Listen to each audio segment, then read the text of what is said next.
All right, guys, what's going on? Welcome back to the Everything College Football Podcast. I'll be doing my preview and prediction for Clemson versus Wake Forest. Clemson, 7-point favorites, over-under set at 57. This one will be on ABC at 12 p.m. Eastern Time. Truist Field in Winston-Salem will be the site of this contest. Clemson leads the all-time series by a whopping margin, 69-17-1, and they've won 13 straight over the Demon Deacons. Look at the Clemson offense. DJ Uyunglele, he's been inconsistent, but still, looks slightly better than he did last year, averaging about 220 passing yards per game, 5 touchdowns a pick. A big thing in week 1 against Georgia Tech is that, he had a lot of drops in the offense. They still lacked that chemistry, and, they only had, I think it was about 13 points at the half against LA Tech, so kind of just giving baby analysis here of this offense because they were just so poor last year. So any slight improvement we're seeing, 41 points per game so far, that's encouraging. So, Cade Klubnik waiting in the wings. He had a great drive against Georgia Tech. This offense only put up 35 against Furman, but the passing attack was efficient. So give them that. The passing offense, though, 2 passing touchdowns in each of the first 3 games. 229 yards being the lowest amount of yards, 259 being the most. So they've been a pretty consistent attack so far this year. They do need to look to find more, consistency in terms of being efficient now as they enter conference play. I know they already played a conference game, but now they're playing the bulk of things. Georgia Tech really wasn't much of a tough opponent, but they did struggle to run the ball in that game, and only 119 on the ground. Bounced back this past season with 280 and 4 scores. A big thing last year against Wake Forest, and it's a reason I picked Clemson to win that game against Wake is because I felt like the defense was at a big disadvantage against this Clemson running attack, even though they were, not exactly, great last year, 168 yards per game on the ground. This is still a very good running attack in terms of talent and what they can do. On the interior, looking at Will Shipley, I figured he'd have a big season. He's off to a hot start, 249 yards, average about 7.8 yards per carry and 6 touchdowns. He's a slice and dice runner, man. He can really do a lot to tear you up. Big contest a week ago. I think he's going to be a big role in this one as well. Clemson, the offensive line, it's still kind of a struggle here, especially on the interior. I do like Will Pitnell moving over to the center. He's a senior there. Jordan McFadden, a veteran at left tackle. For the most part, it's a very young unit. Guys like Walker Parks, freshman Blake Miller, he's listed as a starter on my depth chart. So this offensive line, they're playing a very respectable, pass rush from Wake Forest. So this is going to be a big test for them. I do think they have a pretty good advantage running the ball. You're going to find out what they can do through the air, though. They've really been spreading the ball from the receiving core, trying to figure out who's going to be the leading guy. 15 different players have caught passes this season for them. Bo Collins and freshman Antonio Williams, so far the leading pass catchers. Williams 5'11", 190. Joseph Nagata, he's one of the lone veterans they got coming back. Davis Allen as well at tight end. Only 5 receptions for him this year. E.J. Williams, only 4. Those are 3 guys that you really expect to, take charge and lead this group this season. So I want to see them get involved more. Bo Collins is a very talented guy as well. But Antonio Williams, a freshman, that's obviously encouraging as well. So a very mixed bag with this receiving core in this offense because it's kind of been, less than stellar, but kind of more than what you expected as well. So it's been kind of hard to get a read on these guys, especially with, the inconsistencies they had in that week 1 contest. Have not seen any film of the last 2 weeks, but, you can kind of figure it's a little bit of the same. But I do expect this offense to have a big day running the ball. We'll get that balance going a little bit. And if they don't, it's going to be obviously not great because this is not a tough matchup for their offense one bit.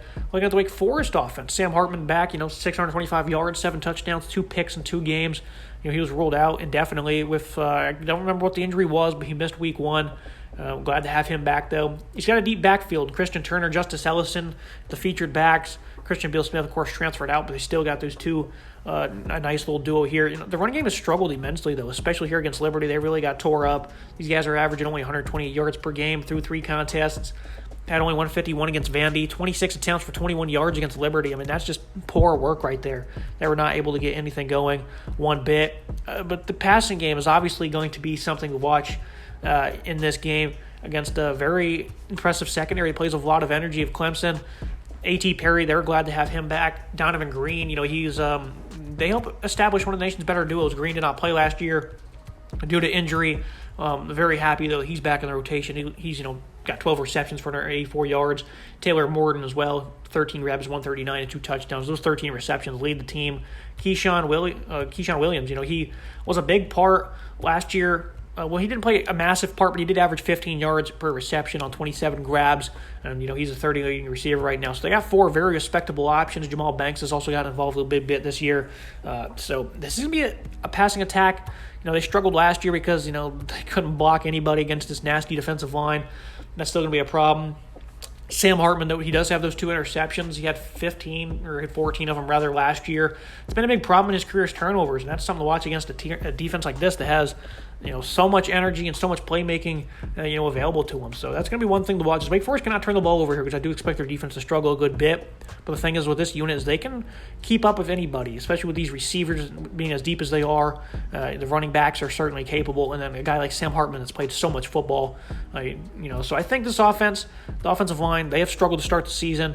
If they can hold up, but it's going to be a very tough, tall task. Then it's going to give these pass catchers an opportunity to work downfield, and I think they'll have some good success, even though the matchup is tough. I do like this offense's continuity, the chemistry they have built together.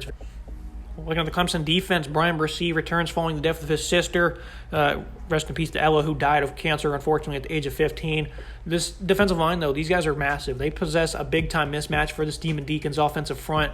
You got Brissy, KJ Henry, who stepped up, Tyler Davis, Rook Ohorahoro on the interior D-line, Miles Murphy. These guys are all potential first or second round picks. Trent Simpson also coming off the edge is so far the leading tackler. He has so much speed. They've not really unleashed him really much as a blitzer so far this year, but they will do that a lot. Only half a tackle for a loss, but he's certainly great at making plays on the edge. That's why this running game is really just going to get stalled in this game so bad because they can't block on the interior against these guys. And then off the edge, you got all that speed, Simpson included. It's going to be a very tough task for them to run and have any balance. That's why the secondary is going to have to play a very crucial role. They did allow 300-plus passing to LA Tech. It's going to be a big, tall task in this game against this passing game, but I think their defensive line is going to control things so much for them. I don't believe they're going to get neutralized one bit, so I do think that's going to give them a big edge. Barrett Carter starting to come into his own at his linebacker spot. He's been good in coverage with 3 pass breakups. There's a handful of guys out last week, and that does include Macumba.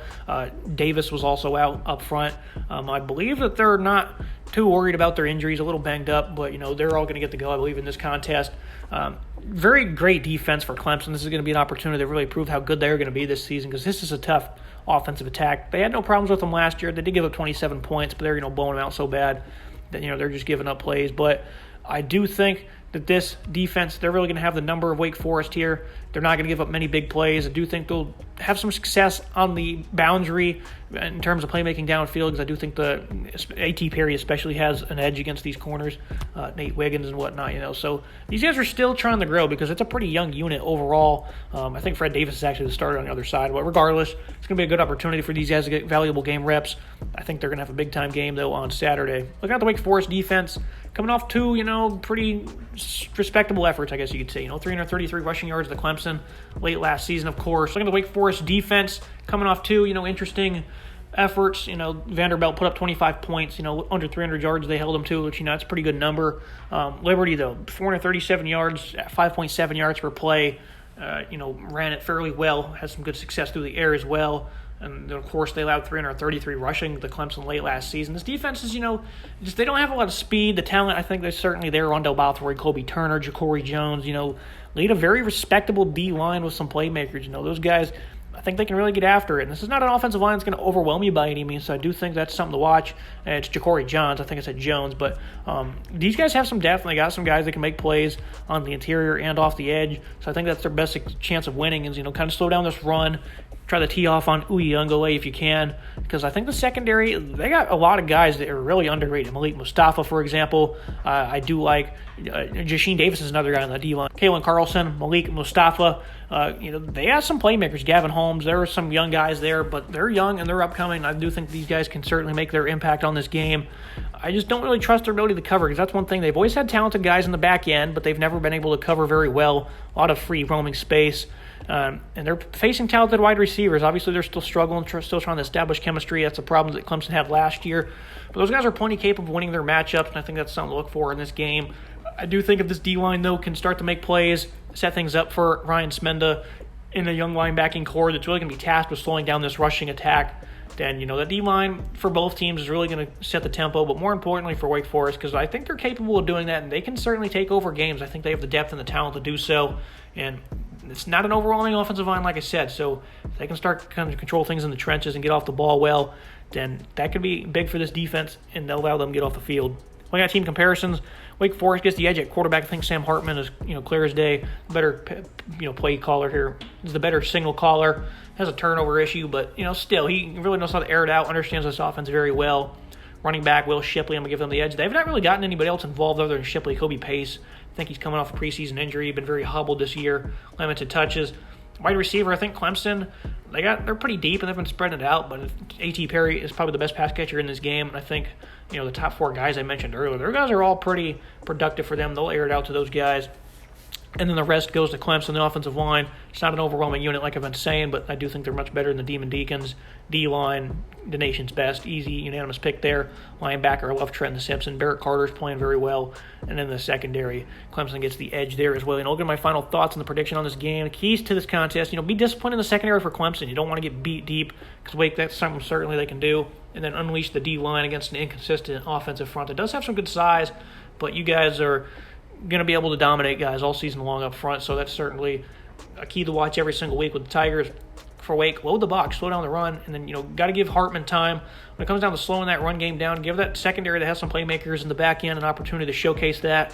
And then Sam Hartman, if, he can have time to make things happen, I do have faith in him to be able to do that. I do think Clemson wins this one 42-21. I just think the running game will be too much for them. They're going to control the clock. Exactly what they did last year. Tony Elliott, it was very simple for him. He kept calling run after run after run. He did not make things very hard one bit. It was so clear as day how good they were against this defense, and they were just overpowering them. They just kept on calling it, kept on working, so I think that's obviously going to be the game plan here. And Wake Forest is well aware of that, so I do think they're going to test a handful of things out, load up that box, slow them down on the interior. I think Will Shipley has a big day. Defense forces a couple turnovers. They'll run away with this one on the road. So that's going to be it for today's episode, guys. Make sure you like, comment, subscribe. See you next time.